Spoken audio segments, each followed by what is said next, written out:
Hey, what's up mga bro? Mr. Energetic. Mr. 110% guy.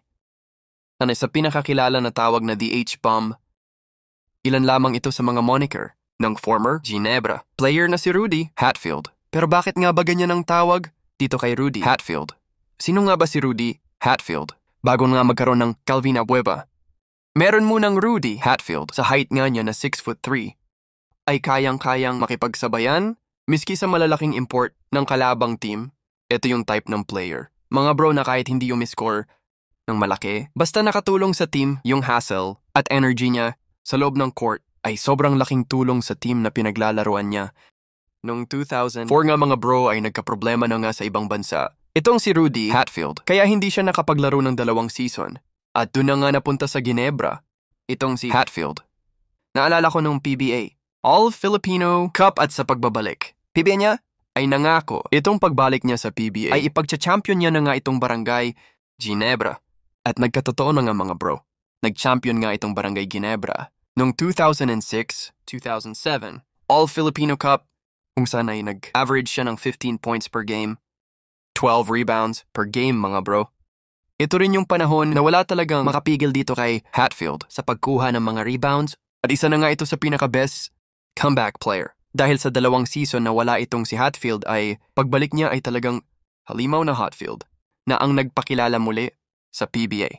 At sa mga fans, sino nga ba ang makakalimot sa interview na It's myself! I thank myself! Rudy Hatfield! Rudy Hatfield came to this league. He said he was going to win. He kicked down the door. He beat everybody. Like he said, if you all wanted to give up earlier, you should have like I told you. But no, you want to do it the hard way. Well, Rudy does everything the hard way.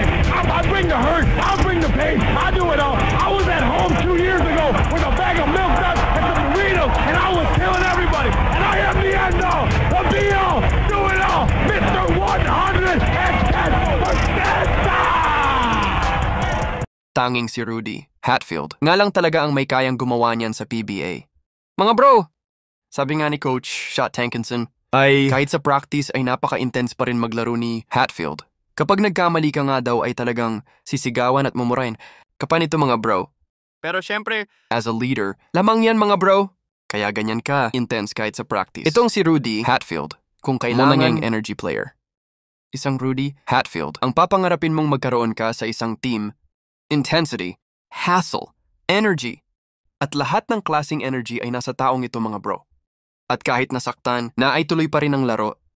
Ito nang si Rudy Hatfield, mga bro ay naging 2-time PBA, all-defensive team.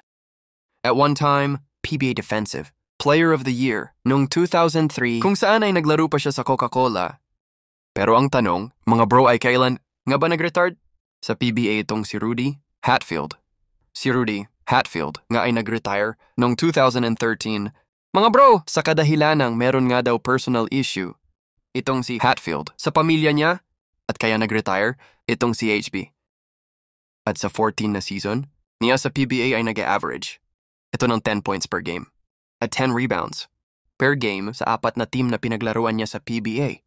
Iati misway ang Tanduay, Pop Cola, Coca-Cola. At ang huling team niya na Ginebra, nasa na ba itong si Hatfield? Pagkatapos mag-retard sa PBA, kasalukuyan ngang nasa Detroit, Michigan, daw sa itong si Shbam. Kasama ang kanyang pamilya, wala in-enjoy ang pagiging ama sa 3 niyang anak. So ayun, nga mga bro, sana balang araw ay magkaroon ulit sa PBA ng malaro. The Hatfield, maglaro. Yung kahit maliit sa posisyon niya ay kayang makipagsabayan sa ilalim at syempre, kayang ibigay yung 110% sa laro.